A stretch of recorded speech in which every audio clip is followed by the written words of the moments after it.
উচ্চ মাধ্যমিক third semester 2026-27 এবার ফাইনাল পরীক্ষার প্রশ্ন সহজ না কঠিন হবে জেনে নাও বোর্ডের গাইডলাইন। আজকে তোমাদের প্রচুর কমেন্ট পেয়েছি তোমাদের কাছ থেকে যে স্যার এবারের প্রশ্ন কি খুব কঠিন হবে না সহজ হবে, সরকার পরিবর্তন হয়েছে তাহলে কি প্রশ্ন খুব কঠিন হবে, এই নিয়ে প্রচুর প্রচুর কমেন্ট তোমরা করেছো। তাই তোমাদের জন্য আজকে আমি একটা নতুন স্বাদের ভিডিও তোমাদের শেয়ার করব। জেনে রাখো বোর্ডের গাইডলাইন। আমি আগেই বলেছি বোর্ডের গাইডলাইনে কি বলা আছে সেটা আমরা আগে জানবো। সরকার পরিবর্তনের সাথে কোনো সাথ নেই, বোর্ডের গাইডলাইনটাই আমাদেরকে আগে জানতে হবে, কারণ বোর্ড তো পরিবর্তন হয়নি, বোর্ড তো একই রয়েছে।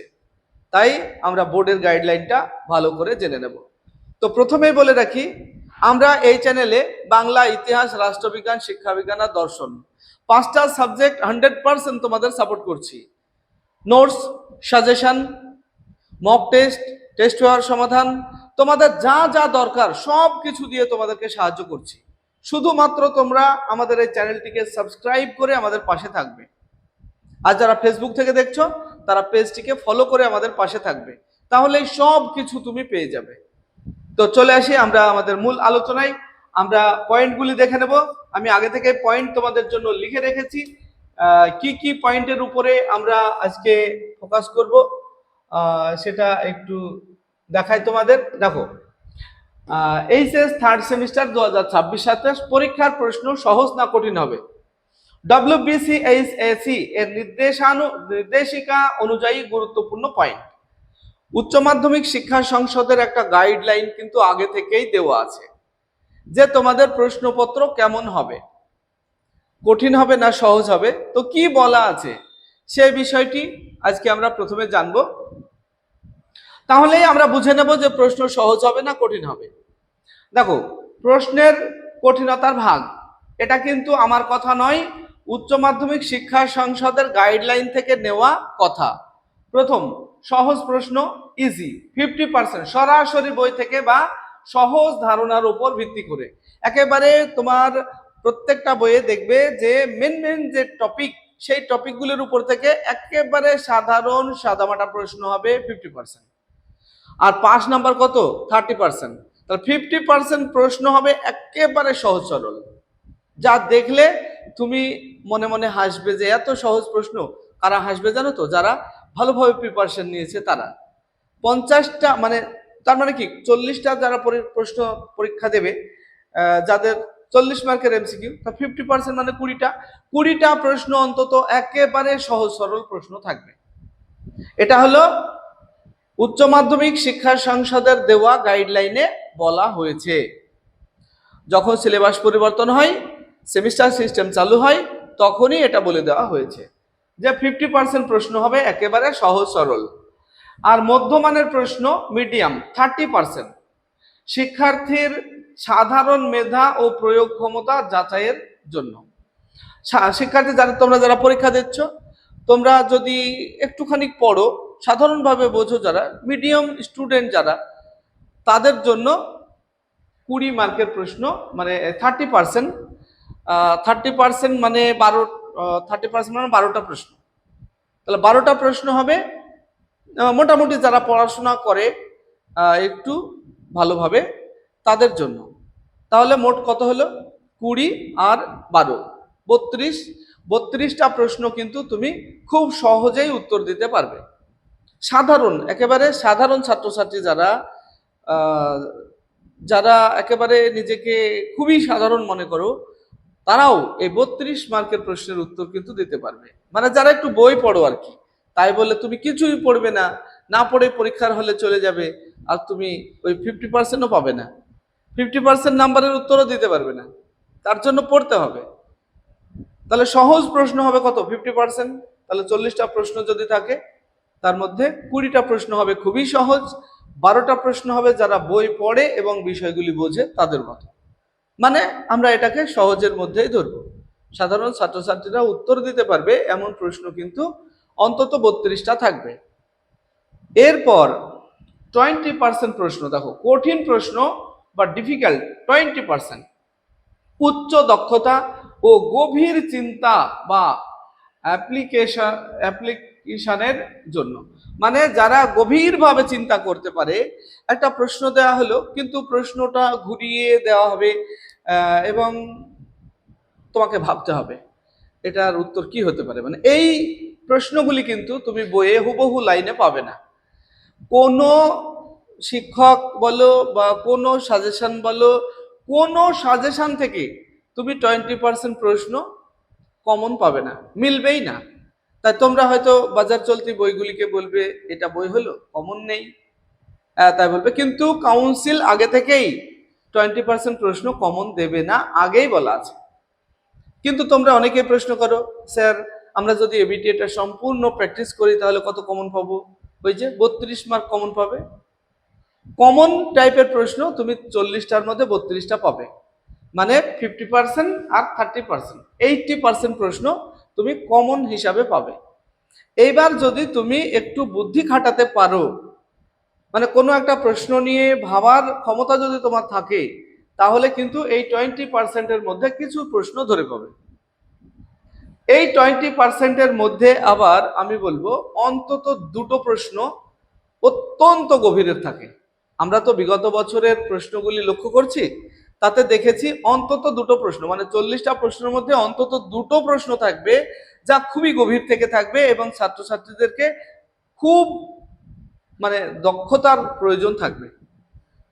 কোনো একটা বিষয় নিয়ে তার অ্যানালাইজড করার মতো ক্ষমতা থাকবে, তবেই সেই দুটো প্রশ্নের উত্তর দিতে পারবে। তাহলে 40-এর মধ্যে 38 পর্যন্ত আমি তোমাদের জন্য রাখলাম যে তোমরা উত্তর দিতে পারবে। কিন্তু অন্তত দুটো প্রশ্ন ওয়েস্ট বেঙ্গলে যারা র্যাঙ্ক করে, ডিস্ট্রিক্টের মধ্যে যারা র্যাঙ্ক করবে, টার্গেট থাকবে, তারা কিন্তু এই দুটো প্রশ্নের উত্তর দিতে পারবে। অর্থাৎ 40-এ 40 তারাই পাবে। এবং তোমার চেষ্টা করতে অসুবিধা কোথায়? এর জন্য কি দরকার বলো তো? এর জন্য দরকার তোমার বিষয়টাকে ভালোভাবে বোঝা, শুধু পড়া মুখস্থ করা না, বিষয় বুঝে পড়তে হবে। এবং আর একটা বিষয় তোমাদেরকে বলি, এই যে গভীর থেকে যে প্রশ্নগুলি হয়, সেই প্রশ্নগুলি কিন্তু কঠিন হয় না। এই প্রশ্নগুলিতে তুমি পারবেই না এরকম হয় না, কিন্তু প্রশ্নগুলি সহজ থাকে, কিন্তু তোমার বুদ্ধি খাটাতে হয়। প্রত্যেকটা সাবজেক্টের ক্ষেত্রে বুদ্ধি খাটানোর প্রশ্ন থাকবে অন্তত দুটো। তাহলে তোমাকে 40-এ 40 পেতে গেলে টেক্সট বইয়ের প্রত্যেকটা টপিক কি বলতে চাওয়া হচ্ছে সেখানে এই বিষয়গুলি বুঝে নিতে হবে। আর তোমার উক্তি, শাল, লাইন, মানে কোনো সংজ্ঞা, এগুলি কিন্তু কঠিনের মধ্যে পড়ে না, এগুলি মিডিয়াম প্রশ্নের মধ্যে পড়ে, সহজ প্রশ্নের মধ্যে পড়ে এগুলি। কিন্তু তোমার ওই যে স্তম্ভ মেলাতে দেবে, স্তম্ভ মেলানোর প্রশ্ন, এগুলি কিন্তু কঠিনের মধ্যে পড়ে। তারপরে কোনো একটা ঘটনা তার ক্রম অনুযায়ী সাজাও, তাহলে কি বলতো, সেই বিষয়টা সম্পর্কে তোমাকে ভালো ধারণা যদি না থাকে, তাহলে কোনটা আগে ঘটনা কোনটা পরের ঘটনা এটা তো তুমি মনে করতে পারবে না, তা তুমি সাজাতেও পারবে না, তোমার উত্তর সঠিক হবে না। এটার জন্য দরকার বিষয়ের গভীরে ঢোকা এবং বিষয়টাকে ভালোভাবে বোঝা। রিয়ারেঞ্জ, এটা খুবই মারাত্মক প্রশ্ন, সাজিয়ে লেখা, মানে কোন ঘটনাটা আগে কোন ঘটনাটা পরে, এই ধরনের প্রশ্ন সব সাবজেক্টের মধ্যেই থাকে, একটা থাকবে। তাহলে এটাকে কিন্তু কঠিন প্রশ্নের মধ্যে ধরতে হবে। স্তম্ভ মেলানো, এটাও কঠিন প্রশ্নের মধ্যে ধরবো আমরা, কিন্তু স্তম্ভ মেলানো একটা পদ্ধতিতে তোমরা যদি এটাকে করো তাহলে দেখবে খুব সহজেই উত্তর পেয়ে যাবে। এটাও বুদ্ধি খাটিয়ে তোমাকে উত্তরটা বের করতে হবে। 4টেই ক্রসে আমাদের মেলানোর দরকার হয় না, একটা মেলাবো যেটা কনফার্ম জানি, এবং সেটার ভিত্তিতে আমরা কোনটা হবে না সেগুলিকে বাদ দেবো। তাহলে কিন্তু এই কঠিন প্রশ্নের উত্তরটাও, এটা বুদ্ধি, এটাই তো বুদ্ধির প্রশ্ন, এটাই বুদ্ধির প্রশ্ন। তো তোমাদের এইভাবে বোধমূলক প্রশ্ন বা বুদ্ধির মধ্যে দিয়ে উত্তর দিতে হবে এমন প্রশ্ন থাকবে, অন্তত একটু বেশি ভাবতে হবে দুটো। তাহলে 40-এ 40 পাওয়ার জন্য তোমরা তোমাদের এই দুর্বল জায়গাগুলিকে একটু ঠিক করে নাও, তাহলে 40-এ 40 তুমি পেয়ে যাবে। তো চলো আর দু একটি পয়েন্ট আমার লেখা আছে একটু বলি। পরীক্ষার বিশেষ সুবিধা কি? তোমাদের প্রশ্ন এমসিকিউ টাইপের প্রশ্ন হবে। সবচেয়ে বড় কথা হলো এখানে নেগেটিভ মার্ক নেই। তোমাদের মধ্যে অনেকেই দেখি যে সবগুলি, মানে যেগুলি পারো সেগুলি করছো, আমরা যেমন আমাদের সেন্টারে পরীক্ষা নিচ্ছি ছাত্রছাত্রীদের, তাতে হয়তো কেউ 25টা কেউ 30টার উত্তর দিয়েছে, বাকি 10টা উত্তরই দেয়নি। তাহলে উত্তর যদি তুমি না দাও তাহলে তো সেই 10টা প্রশ্ন থেকে নাম্বার আসবে না। কিন্তু এখানে তো নেগেটিভ মার্ক নেই যে তুমি একটা ভুল করলে তার জন্য সঠিক একটা নাম্বার কাটা যাবে, এগুলি নেগেটিভ মার্ক বলে, এরকম তো নেই, কোনো নেগেটিভ মার্ক নেই। অতএব প্রথমত কি করবে, পরীক্ষার হলে গিয়ে তুমি যেটা যেটা সঠিক জানো সেই উত্তরগুলি দিয়ে নেবে, তাহলে দেখবে 32-33টা হয়ে যাবে। 6টা-7টা প্রশ্ন তোমার একটু ভাবতে হবে বা বন্ধুদের হেল্প নিতে হবে, চেষ্টা করবে হেল্প নেওয়ার, অবশ্যই হেল্প পাওয়া যায় অনেক প্রশ্নের ক্ষেত্রেই। তো এই 6টা-7টা প্রশ্ন তুমি অবশ্যই পরবর্তীতে ভেবেচিন্তে করো, আর তাতেও যদি না হয় তখন কোনো একটা তোমার মনের মতো একটাতে সার্কেল করে দাও, যদি বাই চান্স হয়ে যায় তাহলে নম্বর পেয়ে যাবে, কিন্তু ফাঁকা রাখবে না, ফাঁকা রাখবে না, 40টারই অ্যান্সার কিন্তু করে আসবে, এটা মনে রাখবে। আচ্ছা, তাহলে তোমাদের এটা সুবিধা যে এমসিকিউ টাইপের প্রশ্ন লিখতে হবে না, বানান ভুলের কোনো ভয় নেই। তারপরে পাশের জন্য প্রতিটি বিষয়ে ন্যূনতম 30% নাম্বার তোমাকে তুলতেই হবে, প্রত্যেকটা সাবজেক্টে কম্পালসারি 30% নাম্বার, মানে 40-এর মধ্যে 12, আর যারা 35 মার্কের প্রশ্ন দেবে তাদের জন্য 10.5 মতো মাস্ট তুলতেই হবে। যদি না তুলতে পারো তাহলে কি হবে, 12, দেখা গেল যে 40 মার্কের পরীক্ষা তুমি 12 পেলে না, তাহলে কি হবে, এখানে কিন্তু একটা পদ্ধতি আছে, গ্রেস সিস্টেম আছে, 2 মার্ক তুমি বোনাস পাবে। 10ও যদি পেয়ে থাকো তবুও কিন্তু তুমি পাস হয়ে যাবে, কারণ তোমার বোনাস সিস্টেম আছে। অন্য সাবজেক্টে তুমি যদি 14 পাও, সেখান থেকে 2 কেটে নিয়ে তোমার এই 10-এর সঙ্গে যোগ দিয়ে তোমাকে পাস করিয়ে দেওয়া হবে, এটা বোনাস সিস্টেম। আবার একটা তোমার বেস্ট অফ 5 সিস্টেম আছে, কোনো একটা সাবজেক্টে যদি তুমি ফেল করো তাহলে তোমার ওই বোনাস, মানে একটা পাস সাবজেক্ট অ্যাডিশনাল যদি পাস করো তাহলে 5টা মেন সাবজেক্টে চলে আসবে, মানে অ্যাডিশনালটা, আর তোমার ফেল সাবজেক্টটা এডিশনালের মধ্যে চলে যাবে। তবে এই পাশের ক্ষেত্রে বাংলা ইংরেজি কাজ করবে না, বেস্ট অফ 5 রেজাল্ট গণনায় বাংলা ইংরেজিও বাদ যায়, কিন্তু রেজাল্ট পাস ফেলের ক্ষেত্রে বাংলা বা ইংরেজিতে কম্পালসারি পাস করতেই হবে। তাহলে এটা মনে রাখবে, 30% নম্বর পেলে তোমরা পাস করবে। এবার আমার মতামত ও পরামর্শ, অধিকাংশ প্রশ্ন সহজ ও মাঝারি মানের হওয়ার সম্ভাবনা বেশি। সহজ প্রশ্ন থেকে ভালো নম্বর তোলা সম্ভব, তাই বেসিক অংশে জোর দাও। মাঝারি প্রশ্নে বিষয়ের ধারণা, বিশ্লেষণ ও প্রয়োগ ক্ষমতা যাচাই হতে পারে। কিছু প্রশ্ন তুলনামূলক কঠিন হতে পারে, যা মেধাবী শিক্ষার্থীদের আলাদা করবে।